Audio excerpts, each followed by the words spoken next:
Welcome back, Bannock folks. You're watching another episode of Bandecdotes, podcast that holds it down for the underground sound here in Ontario, Canada. And I'm your host, Phil Paxton. Thank you for joining me today. Don't forget to like, subscribe, leave a comment down below for the algorithm. Check us out on our Instagram at Bandecdotes. That's where we do all our updates, and all our posts, and our clips.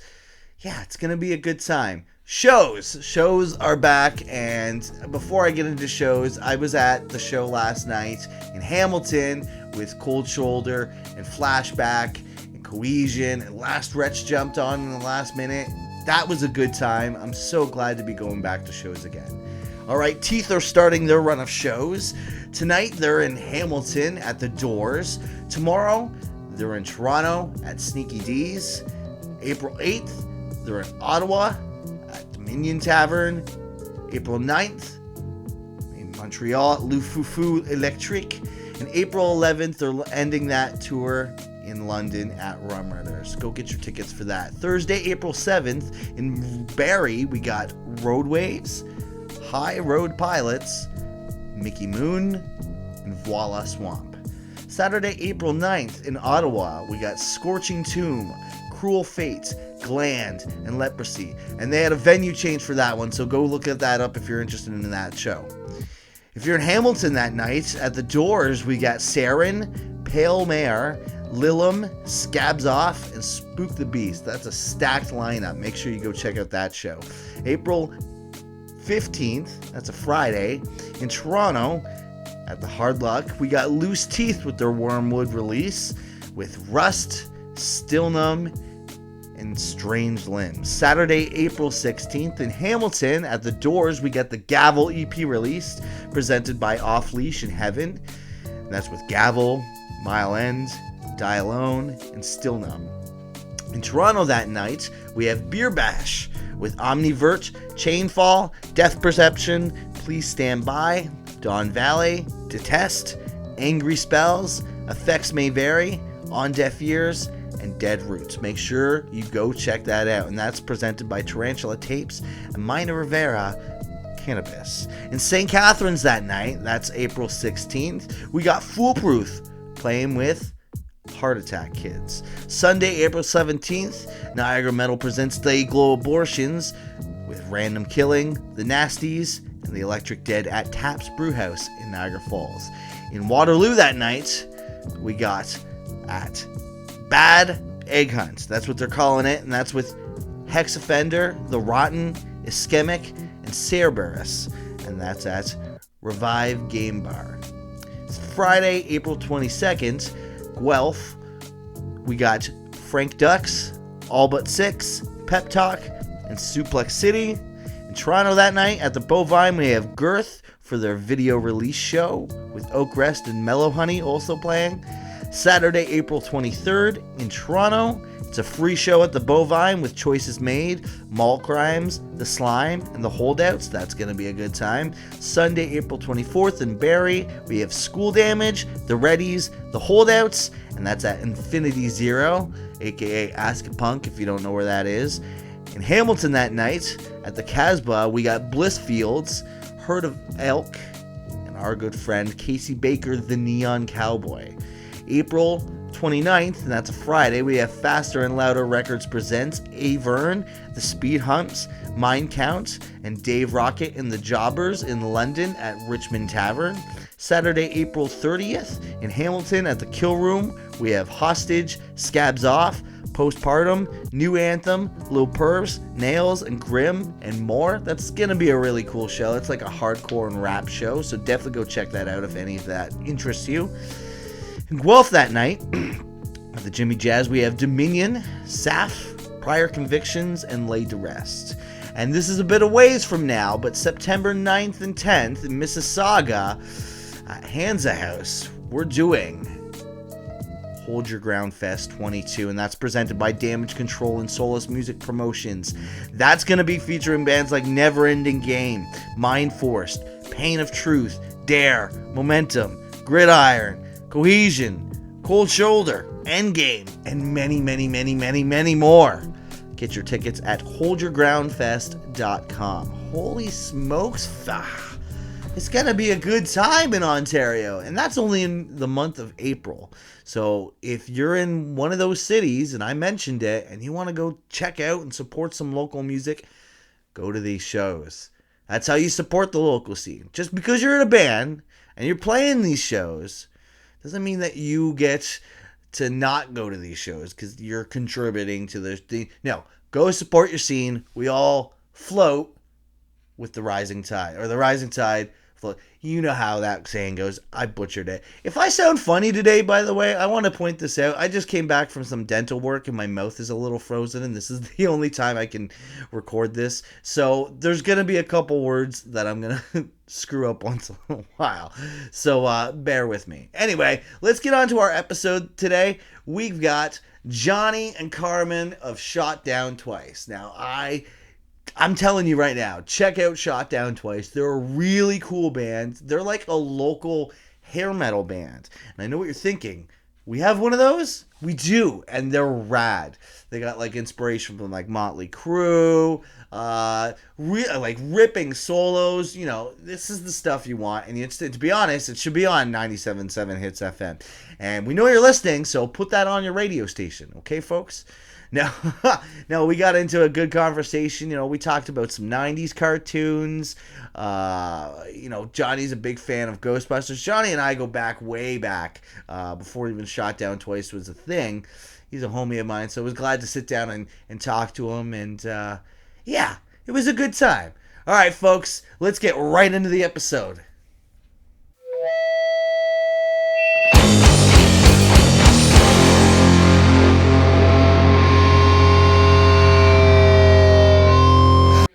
We're good to go?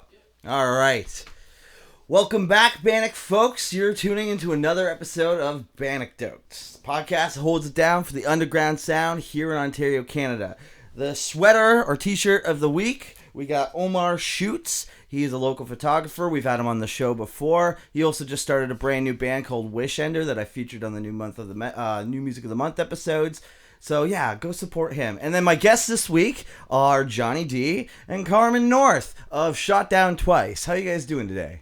Awesome. Super happy to be here. Thanks for having us. Yeah, thanks for coming by. Now, I think the last time I saw you, I think we were just briefly speaking about it. We were just hanging out because you guys, like you and I, Johnny, are old school friends. We've been friends for a long time. Over a decade now, my friend. Is that how it is? Yeah, that's right. You were hanging out at Cherry Street, which is well over a decade now. That house doesn't even exist anymore. What? I didn't know that. Yeah, it got bulldozed down. Yeah. I hate when they do that to great classic places. Yeah. It was like a party house. I think Fisher even lived there. It was a good time. Yeah, like that. I think that's where I met Fisher. There's a good chance that's probably where you met him, playing Mortal Kombat in the basement or something like that. Oh, yeah. Yeah, yeah, it sounds like that. So yeah, when we were hanging out, you told me about this new band that you got going, and I would say that's ultimately why you guys are here. I mean, I wouldn't have heard about this band if we didn't hang out, and so yeah, so glad you guys are here on the show. Yay! So how long has Shot Down Twice been a band for? Because I know you joined after the band had started. Yeah, they were already established, and like I joined them just this past October, about 4 or 5 months ago. That's right. Yeah, it started with two of the members, a guitar player and drummer, started it a couple months before I joined, and then they were auditioning singers, and I came in and auditioned. So it started basically just being a full band on Valentine's Day 2020. Oh, really?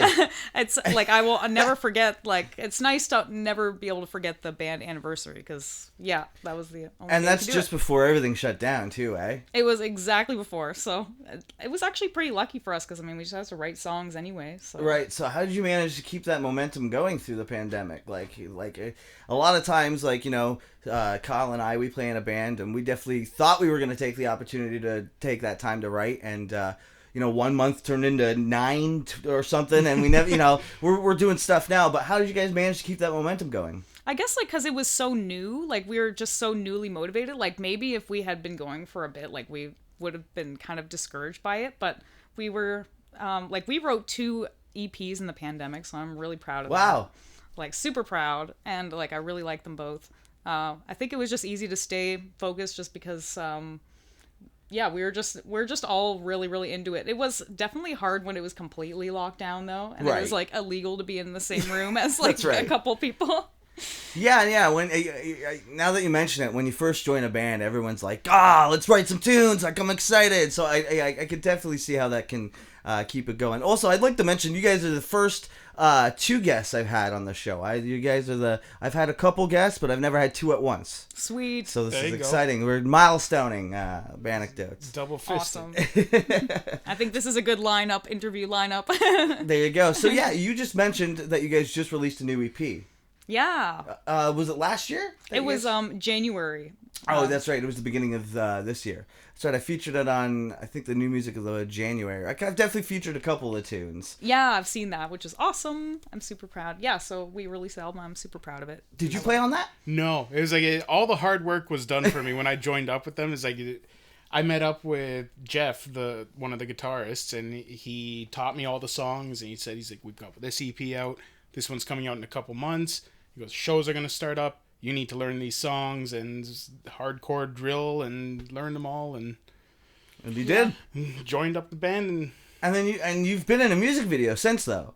we did. One of the videos from that we filmed in November. Yeah. Yeah, in November, and that came out in December. That's up for independent music video for metal right now. Is that what? That's what you've been voting Voting on. for it? Yeah. It closed. It's the last days today though, right? Today's the last day for Unfortunately, it's not coming out today. voting. And no, unfortunately not. And then like, But hopefully, so this will be in the future. You won. yeah, You guys won. that'd be great. Nailed it. Or, didn't nail it.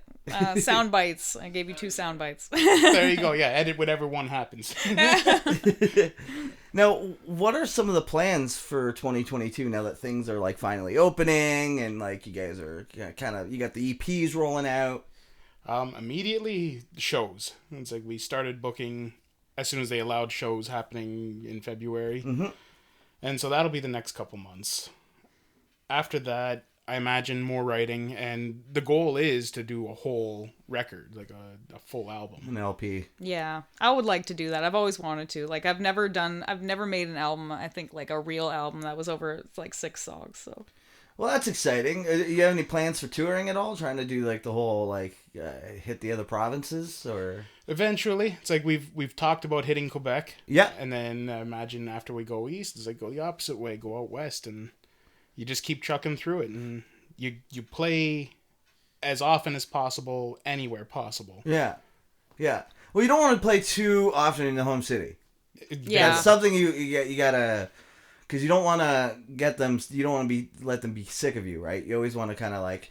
That's the one that I'm always like. That's the special gig. Like, we'll have our friends on, but like if we're playing out of town, I'm like looser with whoever we're playing with or where we're playing with. Yeah. As long as I can control it in the home city and like make sure everybody and like my friends and homies can have a good time, I'm gonna try to do my best to do that.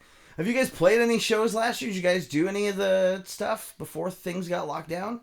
We did, like, our first show was an acoustic show, and it was like, Really? it was really interesting. I mean, we did it and we pulled it off. We added a couple covers and stuff, but definitely, I mean, our songs are like pretty like hard rock, so I felt like a bit weird singing that loud over acoustic guitar. Yeah, I would imagine that's a little bit of a different dynamic with your guys' sound. Yeah, it was doable. I'm glad we did it. You but- guys have done live streams too. I know that you have like hosted them out of your place. Yeah, like right off of my living room couch, and like the first one we did acoustic, crammed all 4 of us in my little studio there. That's right. And we just sweat our bags off. I was just gonna say it was probably hot in there. Oh yeah, we sweat and we just jammed through everything, and they're a good time. It's a little bit different. You don't have any feedback coming off of a live crowd because even the comments you're getting in the live stream are delayed. Right. By 30, 40 seconds. So by the time you see it, read it, and respond to it, it's been a minute. The person's Yeah. could have closed the live stream by then and Yeah. gone on with their day, And right? with the attention span nowadays, That's like, just it. they're going on to YouTube or whatever next post is there. That's right. So so you have a homebrew studio. You got it. Yeah, do you want to plug it at all? Do you have you having any bands come by or? No full bands yet. It's like just like single artists, like my buddy Ryan Thomas, he comes through there and we'll record some stuff, or he'll send me stuff he's recorded and I'll mix it for him, and we kind of help each other out that way. And the goal is to have full bands come by. It's like I'm building a full sound treated space in my basement right now. That's awesome. That's a lot of work. Yeah, it was supposed to be done 2 years ago. Pandemic though. Exactly. That's And like just it. no, it's probably like the halfway point. We're almost there. Yeah, well, that's good. So, we can take this individually. I'll start with you. How did you get into like metal growing up? How did you get into like the alternative styles of like heavy metal? Yeah, I love people's stories into these. Mine is always like I listened to basically whatever my sisters were listening to, which was Spice Girls and Backstreet Boys, because Yeah. it was the 90s. Yeah. But then my first time I ever heard anything like heavy, like besides like pop punk and stuff, which like I kind of like was into, but then the first thing I heard that was heavy was Marilyn Manson, and he like got me into like goth things and whatnot, and but then I didn't really become like a metalhead, I guess, until like the end of high school, and now I'm just like really into thrash and like classic metal. Nice. Yeah. Nice. Manson, though. He's getting dragged through the dirt right now. Yes, and it was definitely like kind of hard for me because like I've definitely like idolized him my whole life, but then at the same time I was like, well, I mean, that's not super surping like It's when not. you when That's you the look thing. at his He's a behavior. But I'm okay with now being like, okay, that guy's a bit of a creep. Right. It was like a time in your life where like it was, you've moved on, right? Yeah, exactly. Like I've just now I would say my idol is Ronnie James Dio. There you go. Because he's just like the man, and he's a great person. There you go. Well, how about yourself, Johnny? How did you get into like heavier alternative styles of music? Almost the same story. It's like I listened to those like boy bands and sang Backstreet Boys. Oh, yeah. Like 5, and then Beach Boys too. They were a big one. Mm-hmm. Went into like the pop punk stuff, Newfound Glory, Blink 182, Sum 41s. Metallica and Van Halen were 2 of the first like heavier bands. I remember like friends playing them in high school and like who's this? What's this Master song that I keep hearing? And it's like, oh, that's really cool. And then like you go down the line, you learn like where they were influenced from. Like, okay, so like Iron Maiden and then Judas Priest and AC/DC and Kiss. And yeah, it's like that old school 80s hair metal, like that. It's weird to classify that as metal now, but like that's what I was into. That's what kind of got my foot in the door. That's awesome. And then, but you've also been playing music for a long time too, right? Like you're a jack of all trades. You play guitar, you sing, you play drums. You got it. I started on piano when I was a kid. You play piano? I didn't even know. So there you go. That's the only thing I took lessons for. Oh, really? Yeah, I owe that one to my parents. It's There you like, go. you're going for piano lessons. Like, sure, okay. Yeah.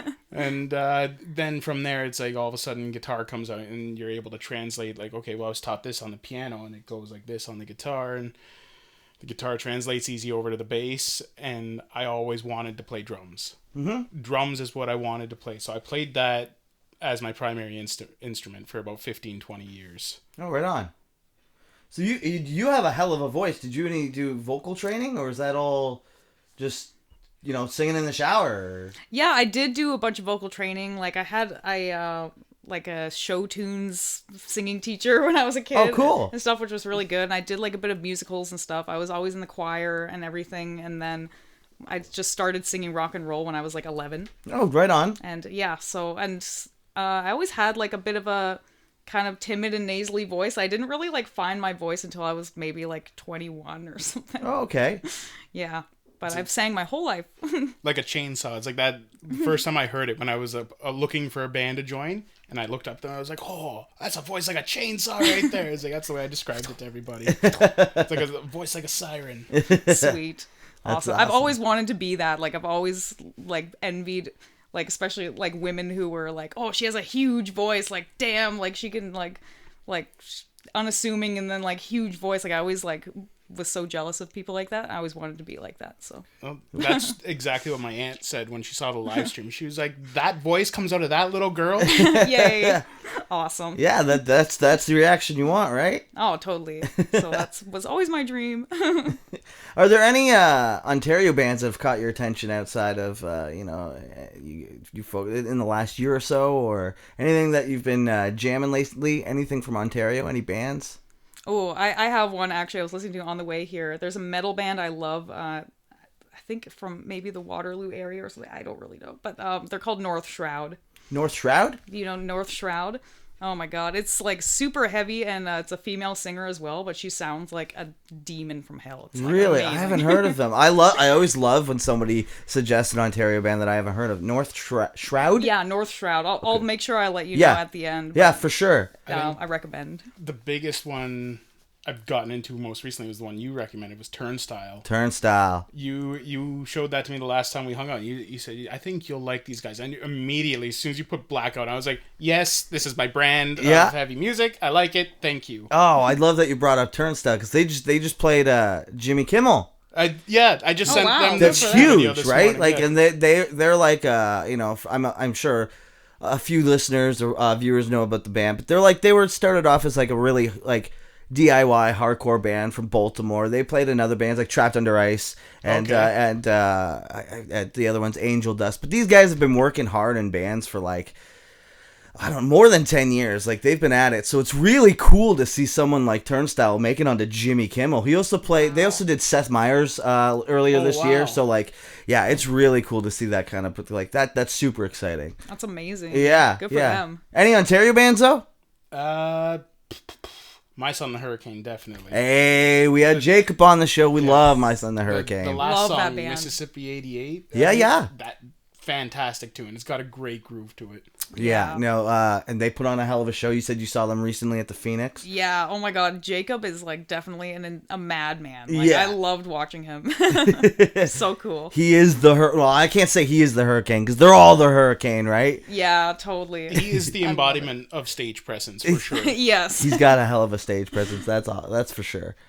So Carmen, you just describe yourself as like a cartoonist. Yes. Did you do the artwork for the latest EP? Yes, I did. And I'm so excited because that's the first time I've ever actually drawn like any album cover. And I've always wanted to. I made a solo album and I designed the cover, but I got like a real artist to do it because I didn't know how to do graphic art. But I learned how to do graphic art recently. Nice. And yeah, I've been doing it so much. I'm basically a walking, breathing cartoon character. That's great. Now, like, how did you get into drawing? Were you always just into drawing when you were younger, or? Yeah, I was like the art kid always. Like always. I don't know. And I never like took any lessons about it until later on, but I've just always been really, really good at cartoons, and only cartoons. Like, don't get me any oil paints or anything. Like, no landscapes. It's just about the cartoon life.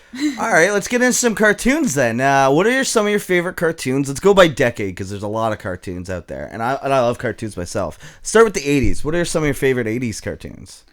I don't even know what would be considered, but maybe, I don't know if Archie comics are considered 80s. Are they? The comics would be probably, I think, even earlier than that, but I only remember a TV show in the 90s. It still counts. Archie's a good time. Archie's like timeless. He has been there. He's a since, player, man. Yes, he's a player. Jesus Christ. He's been after those women for years. It blew so my funny. mind that he could date Betty and Veronica constantly while being in the same band with them. And they know it. And other girls. Oh. And like a bunch of random other girls too. Oh, Archie I'm surprised he didn't get Me Too'd. He was always such a sweet, wholesome boy, though. But I love the comics. I love comic books. Oh, what But about? not like action comics, but like silly ones. Oh yeah. Like I was a big fan of like the Simpsons comic books growing up, because they were always a little bit different, right? Than the TV show. Okay, I have a huge I have the Simpsons room. I'll have to show you folks after we're done. I have a room upstairs that's completely dedicated to Simpsons. No, Nice. that's amazing. Yeah, it's overwhelming. It's nerdy. It screams I'm a virgin, even though I have a wife. I think I've lost that title just because of that. Do you have any favorite? Actually, now that we're on to Simpsons, what are some of your favorite '90s cartoons? I mean, let's put Simpsons aside because we just mentioned it. Is there any like Ren and Stimpy or? Like... Yeah, I love stuff like that, and I love like all the crude ones too. Like I like Family Guy and South Park too, and all those silly ones. And King of the Hill, I love. If you're a big fan of like the cartoon animation style, you ever heard of a show called Super Jail? No, I haven't. Check it out. I have a you can definitely find them online. I don't even know how many seasons are. Wackiest fucking TV show. Like there's just a lot of animation happening at once. If you enjoy cartoons, I think you would enjoy it. It's also like dark. It's like it doesn't take itself seriously. So I do love dark cartoons. Like I really do. there's a new one that just came out called Secret Friend or Smiling Friends, and it's like an Adult Swim show, and it's fucking hilarious. Nice. It reminds me of like Newgrounds, like cartoons. Okay. Just like nonsense that didn't have an explanation for it to be like any sensual kind of thing. Really cool. Smiling Friends. Yeah. I'm so down for that. I'll have to suggest those to you. Yes. Now I can't sit here and talk to my good buddy Johnny without bringing up his passionate, undying love for Ghostbusters. What would give you that idea? And I love you even wore Yeah, the what shirt would give you too. Top, just with coming in with the ghosts. Now, how do you feel like they did with the franchise the last decade or so? Unpopular opinion, I liked the female Ghostbusters movie. Really? Yes. Because just Ghostbusters. They were scientists with proton packs and they busted ghosts. End of story. That's Ghostbusters. Where I had trouble with it was what's the word I'm looking for? How much improv they allowed the actors to have in it. Because it's very obvious that it was just like, okay, go nuts, this is the situation, try to figure out the lines and have fun. Really? What's his name? Thor. Chris Hemsworth. There you go. Chris Hemsworth did a fantastic job with that sort of stuff. But you could tell the rest of the cast had little to no experience with improv. Yeah. Was Paul Rudd in that movie? No, Paul Rudd was in the new one that just came out a few months ago. How'd you like that one? That one was great. Yeah? That was a love letter to the original film. It kind of like it doesn't touch on the second one at all. Just kind of acknowledges, yeah, those events happened, but that's it. They skip over the events of the female Ghostbusters movie. That never happened. And then every scene, like every second, every shot, every line is a love letter to the original film. Yeah. So it's like watching the original movie as much as I have. It was like I was in tears the first 5 minutes. It was great. That's awesome. Did you see that they put out like a DVD pack of all the Ghostbusters, but they left out the one with the female cast? I bought Oh it. my God. I might have bought that. Oh, did you? That's funny. Awesome. That's hilarious. We're almost into some bandecdotes, but I wanted to get into some bit of pop culture because some people like enjoy talking about some pop culture that happens in there. Have you seen what's going? Like I know you obviously know what's going on with Pete Davidson and Kanye, eh? Oh my God. Yeah. It's ridiculous, eh? Yep. Completely. Have you seen his latest music video that he just put out a couple of days ago? No, I haven't. I didn't see it either. I didn't pick you guys as Kanye fans, but like I figured he in the music video buries Pete Davidson alive, and in other shots he just has his decapitated head. Come on. Dude, like it's too extra. Like there's got to be some sort of law that he's breaking with that. Like That is so bad. Dude, if that doesn't come off as a threat, like what does? Yeah, really. Yeah, no, that's just it. Absolutely ridiculousness. I can't believe it's being like. Where do you think it's kind of like Tupac and Biggie? Where do you think it's gonna go? Oh my God, my. seriously. Yeah, it's like it'll get blown over. Kanye will find something else to focus on, and that will, eclipse whatever's been happening with Pete Davidson. Nobody will care anymore. Yeah. I think I'm Team Pete. Yeah, 100%. Yeah. Oh yeah, I mean, like he didn't do shit wrong. I feel so bad for him right now. Pete Davidson right now is Dave Chappelle when he married Oprah on the Chappelle Show. That's right. All right, let's get into some bandecdotes. So tell me some of the wildest stories you folks have from being in the band, whether it's on the road, in the studio, at a show, anything in between. Start with either of you. I don't really care who starts. You go first. You got one? I've got a few. It was like from the last few years. Mostly like I played in cover bands. I played drums in a cover band, and so everything would be like local bars. We'd be playing, and it'd be end of the night, and inevitably one or two girls will jump up on the stage with you. They want to be part of the band too. Sure, no problem. It's all good fun when people are dancing on stage. One girl jumps on, all of a sudden that empowers all the girls to jump on, because they're like, well, if she's doing it, I want to do it too. Sure, no problem. All the girls on stage is great, right? What song are you playing at the sun? Its last song was always Iggy Pop's "The Passenger." Oh, okay, cool. That was my buddy Ryan's That's the favorite song song. they're getting wild to. It's like it's got that good groove, so they're just jumping around with it. This one girl grabs my drumsticks off of my drum kit because I gotta keep them right on the kick. Like your extra ones. Yeah. So she grabs one and starts hitting the cymbal. I'm like, sure, go nuts, whatever. The other girl grabs it and she's doing the same. I'm like, hey, this is a good time. And then the other girl, she wants to do it too, but there's no more sticks left.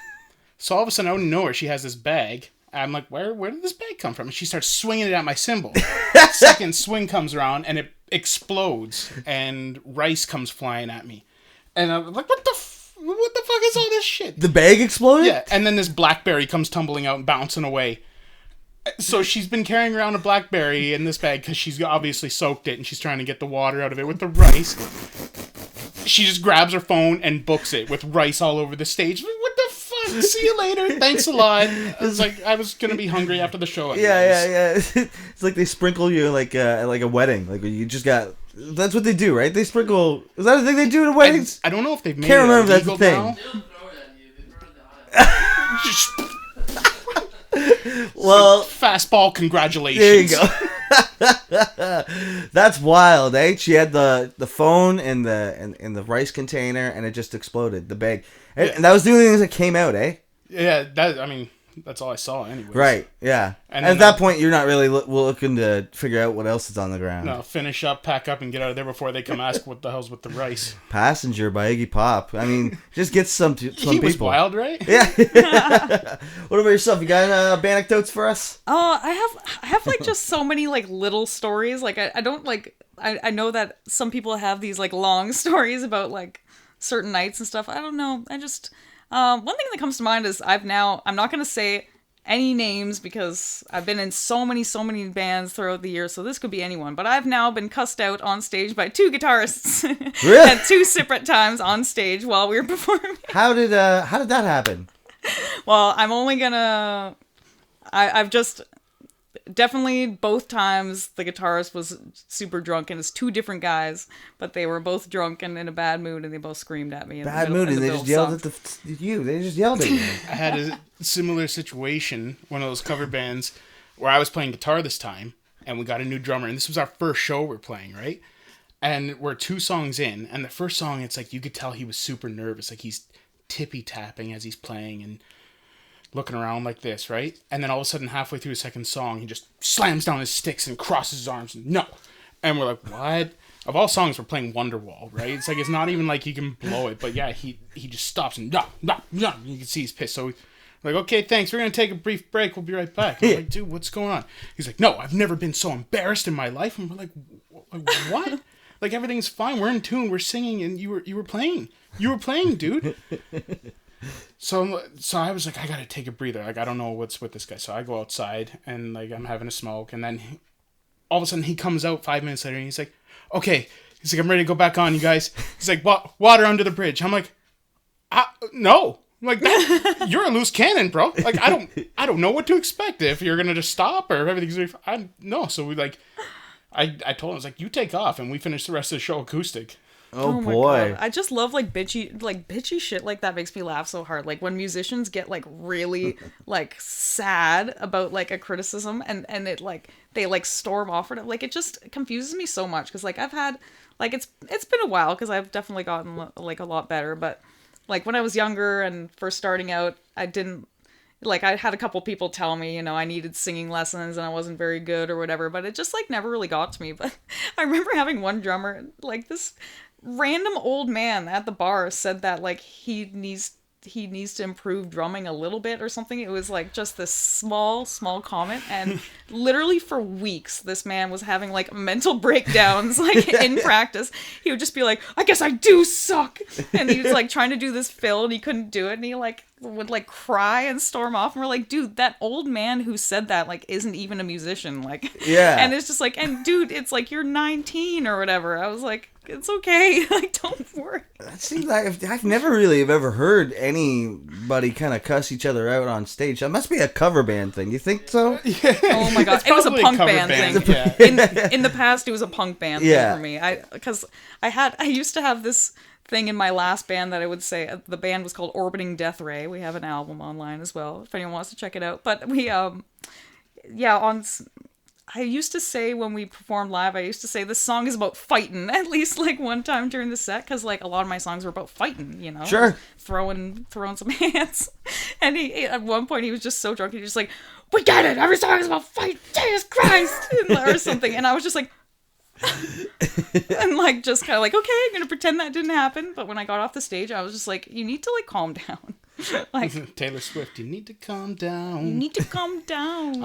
I think when it comes Taylor down Swift. to it, it's anxiety at its roots. It's like you become nervous, you become unsure, like, am I doing the right thing? No, I'm not good enough. No, I'm not good enough. And it's that dumb voice that everybody has in the back of their head. And the biggest problem is you start listening to it. Mm-hmm. Yeah. And if you have one other person that kind of says the same thing, game's over. Yeah, dude, you're off the rails. Yeah, it's funny that you say that, because some of the best shows that I think I've played, I've totally just kind of like, I'm not even thinking really about the show. I'm kind of going like, what's for dinner? Like, you know, like, Yeah. I'm kind of doing something else. I'm obviously still focused. I'm still doing a thing, but I'm not like, not hyper focused on what I'm doing. I've done this 1,000 times before. I know these lyrics. We've played these songs.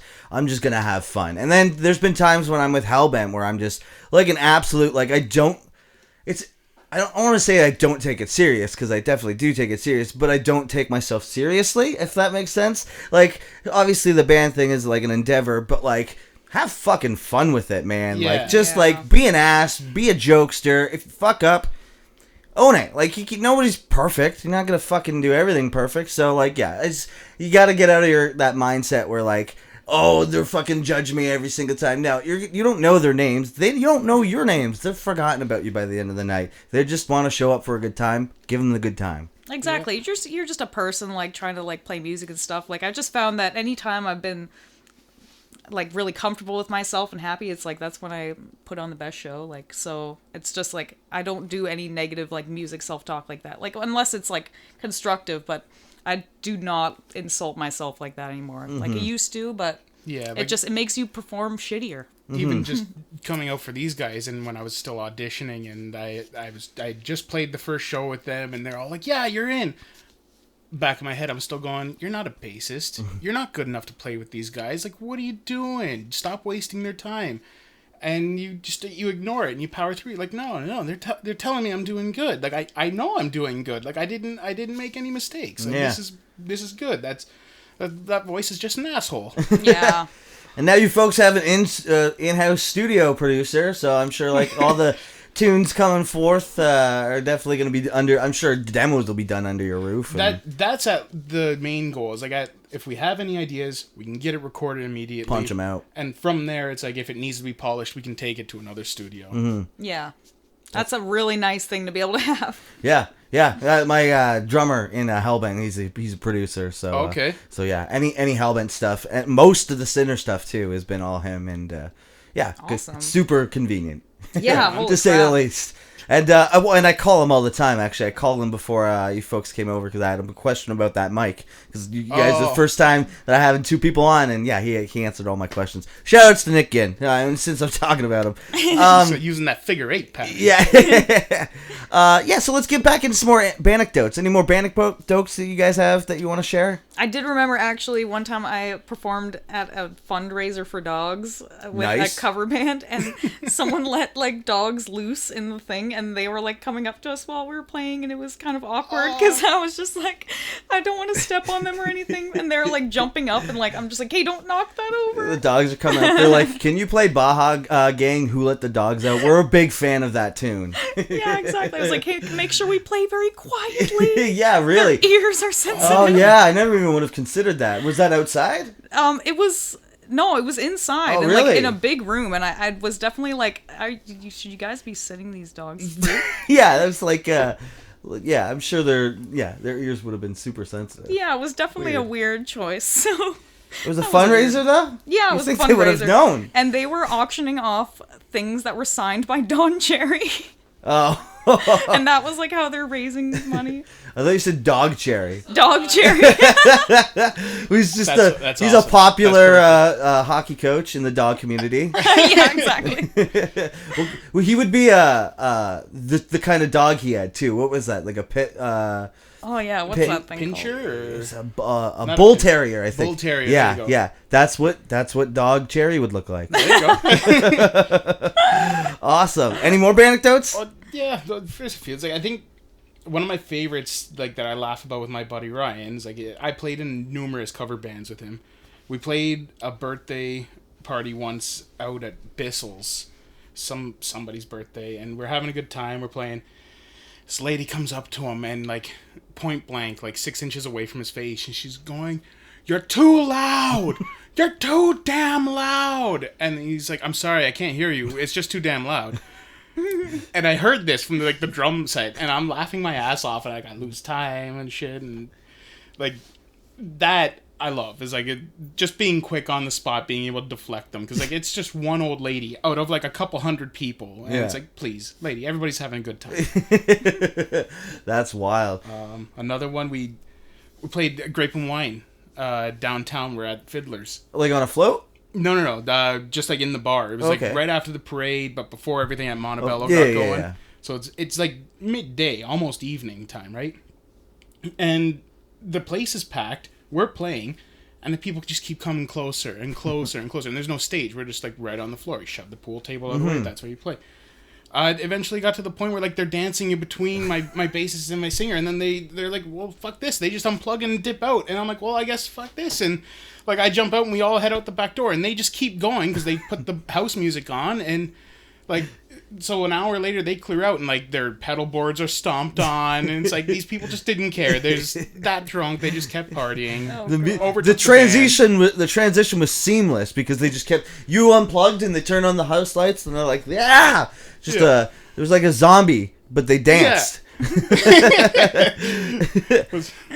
So do you have any go-to gas station snacks when you're on the road, when you're pulling over, gotta get some gas? What are some of the gas station snacks that you enjoy? I love a Cheeto. I mean, you can't go wrong with a nice Cheetos, Cheeto. yeah. Cheetos. The puffs or the crunchy ones? I like them both, but I would say Good answer. lately I like the puffy ones more. Yeah, you do have to be in a mood for both. Yeah. You're like, you know what, it's flamin'. I always seem to find the flamin' hots and the crunchy ones more. So I'm like, I guess I'm going crunchy today. So I love a flamin' hot as well. Anything spicy, like I'm a spicy food freak, so it's like, just fuck me up. They at Taco Bell, they have these flamin' hot Cool Ranch Doritos. I tried that. It was amazing. It was so good. It was so good. Love it. Yeah. Because I always order the Doritos Locos, so that one was so nice because it's super spicy. Yeah, it's good shit. Gas station snack. I always go jerky, and then those Nature Trail like almond and oatmeal like mixed bars with like chocolate in it. Yeah. I'll polish off a whole box of those like, on the way to the venue. It's like, no, I don't need to eat. I'm There good. you go. Those were both in the car when we came back from Windsor. So. Yeah. Where's the furthest you guys have played? I guess it'd be a cross between Peterborough or Windsor. It's like equal distances in opposite directions. Windsor though, eh? Yeah. Where'd you play in Windsor? We played Villains.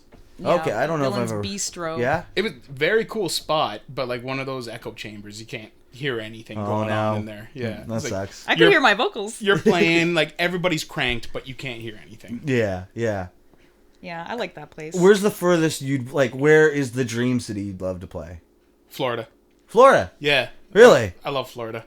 Just Any- because of the headlines. Like Tampa or Daytona Beach. really? Yeah, I want to go to Daytona Beach, and I want to play all the dirty clubs down You there. just want to play all the rednecks. Yeah. You'll definitely get some Bandecdotes from playing in Florida. Yes, most definitely. I would say Berlin. I want to go to Berlin, Cool. Germany, because I speak German. Because I lived in Germany for a little bit when I was a kid. Really? So- how long did you live in Germany for? A year. That's cool. Yeah, and I went to school. And you took school in German? Yeah, I did grade 3 in German, Wow. which was really cool. And I remember it really well still. I listened to a lot of German music, and I still have a bunch of German friends. My mom's a German radio show host. She was. Really? Before. Well, Yes. Shout outs to your mom. Yes, my mom, Rochelle. We love you. That's super cool. So I would love to go to Berlin because apparently it's just like mayhem. Really? Yeah, no, I've aside from what?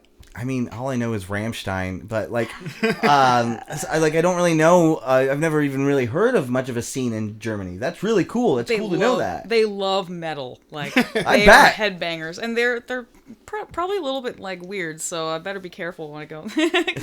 I've heard of some shit that goes on in some of these clubs. I'm like, but I still want to do it. Yeah, yeah, that makes sense. Any pre-show rituals that you guys have? Anything you guys do before you go on stage? I always get one of those 5-hour energy drinks. Yeah. And about an hour before we go on, I down that. And then when we get on stage, it's like it kicks into high gear and you power through. And then the nice thing is now it's just an hour set. So it's like you finish up, you pack up your shit, and you still have energy. You got 4 hours left. Yeah. Yeah, those covered gigs where you play 4 hours, like you down one of those, the end of the night, you're dragging because the crash from those is hard. Yeah, yeah. So true. Yeah, that is a nice thing about, like, I have a 2-beer limit when I'm gonna do, like, shot down twice things. Yeah. I mean, I'll usually just have 1 beer before and then 1, like, as we're up there, like, maybe in between. Beer is probably not the best thing for a vocalist, but I don't know. It works, but... if you make it work, and then whatever works. I'm not much of a beer guy before. I gotta wind down. It's gotta be like an hour and a half. Like, the show is long done over before I'm like, okay, I think I need a beer. Like, I'm always just kind of like, as soon as the show's done, my fucking first instinct, jump to the merch table, fucking thank everybody for coming out. So, like, I until I've, like, wound down completely, I go, okay, now I can kind of enjoy myself. Pot, however, I have, like, with Hellbent, we've played some house shows where I'm just fucking passing blunts around and the house is just getting smoked out. And that can be tough, too, because, like, I'm screaming and, you need air. You gotta breathe air to scream instead of cannabis smoke. And so, it can be tough, but, we make it work. Yes, exactly. I love weed too. I'm basically always stoned. Shouts to weed. Weed is tight. Like, I can't do it before we play because like that the first thing goes is my timing. And it's like I've been on stage and like cross-eyed and like trying to play and like no, I am not doing this again. Yeah, yeah. Well, as long as you know your limit, play within it. Yeah, it's like they're all looking around like who the fuck's not playing properly, and I'm over there like this. You just got your back to the crowd. Shit.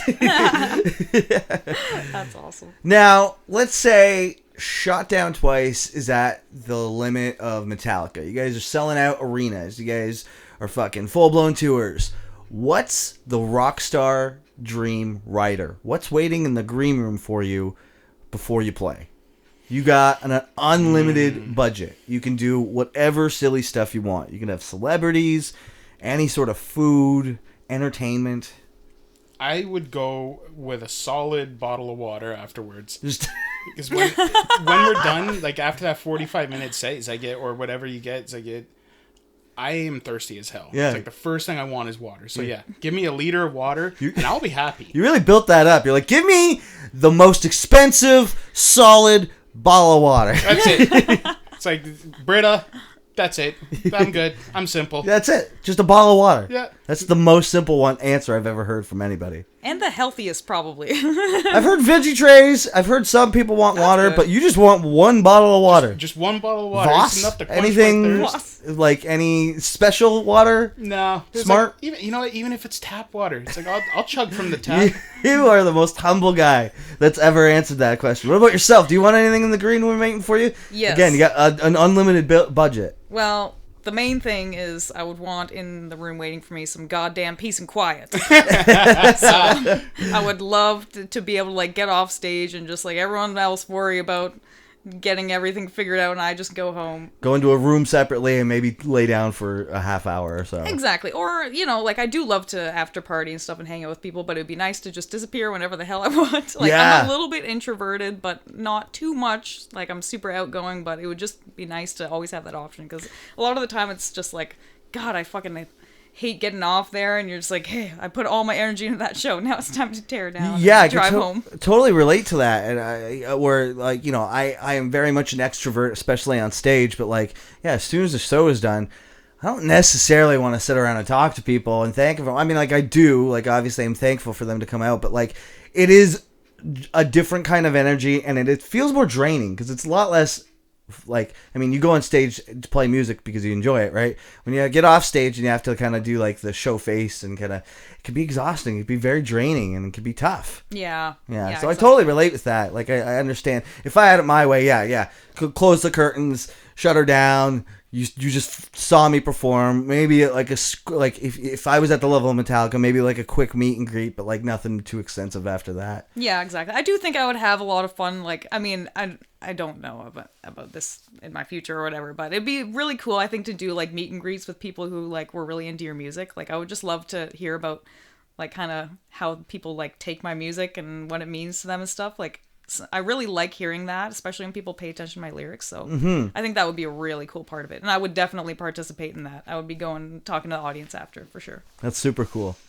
All right. Well, I think I've only got one more question for you folks, but it's a big one.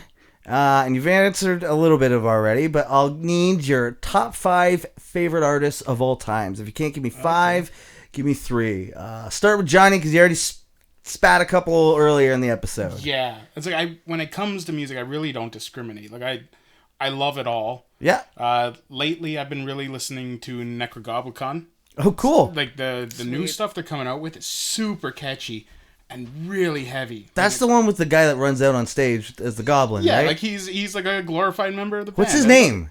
John Goblicon. That's right. Foo Fighters is up there.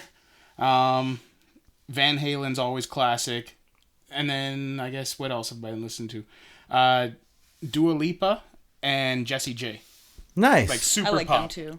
Like, great singers and, like, catchy music. Like, you can't go wrong. It's simple chords. Like, there's nothing complicated about it. For a long time, I thought Dua Lipa was just a language learning app. That's so true. Sounds like Duolingo. I just like I would see that word and I was like, oh, Duolingo. That's what they're talking about. No, yeah, I was very wrong on that. What are some of your top favorite artists? My definitely my top favorites are Judas Priest, Dio, and Black Sabbath, Rammstein, and Killing Joke.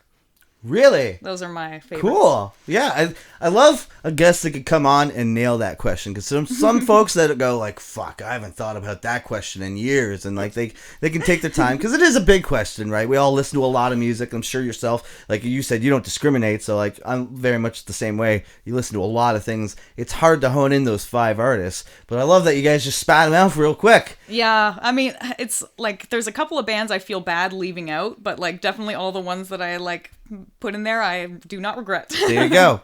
Awesome. Well, I think we can end it there, folks. Thank you so much for joining me on Bandecdotes. Awesome. It's our pleasure. Yeah, so if you have any thing you want to plug, all the social medias, anything that you want to plug, here's your time. I guess we got a show coming up at the Moose and Goose in Thorold on March 11th, and then the 12th we're playing at the Hard Luck in Toronto.